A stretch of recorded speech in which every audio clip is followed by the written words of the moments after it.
নমস্কার। আগের ভিডিওতে আমরা চরিত্র গঠনের কথা বলেছি। আজ বলবো আসন আর প্রাণায়াম নিয়ে।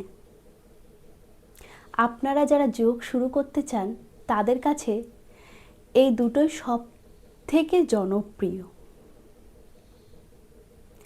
যে ভঙ্গিতে আপনি অনেকক্ষণ স্থির হয়ে এবং সুখে বসে থাকতে পারবেন সেটাকেই আসন বলা হয়। আসন মানে শুধু কসরত নয়। হঠযোগের বইগুলোতে বলা আছে আমাদের শরীরে ৭২,০০০ নাড়ি আছে। আসন করলে কিন্তু সেই নাড়িগুলি অনেকটাই পরিষ্কার হয়ে যায়, জড়তাও দূর হয় এবং শরীরের জড়তাও দূর হয়। শরীর সুস্থ থাকলে তবেই কিন্তু মনও শান্ত থাকবে। এরপর আসি প্রাণায়াম নিয়ে।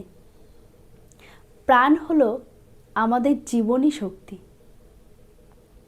আর আয়াম মানে হলো তাকে নিয়ন্ত্রণ করা। আমরা সাধারণত খুব ওপর শ্বাস নিই, যাকে বলে স্যালো ব্রিথিং। এতে আমাদের ফুসফুস পুরোটা কিন্তু ব্যবহার হয় না। প্রাণায়াম আমাদের শেখায় কিভাবে লম্বা আর গভীরভাবে শ্বাস নিতে হয়। এতে রক্তে অক্সিজেনের মাত্রা বাড়ে এবং কার্বন ডাই অক্সাইড বেরিয়ে যায়। যখন আমাদের শ্বাস শান্ত থাকে তখন আমাদের মনও শান্ত থাকে। রাগ হলে খেয়াল করবেন আমাদের শ্বাস দ্রুত বেড়ে যায়। প্রাণায়ামের মাধ্যমে আমরা আসলে আমাদের মনকেই নিয়ন্ত্রণ করি।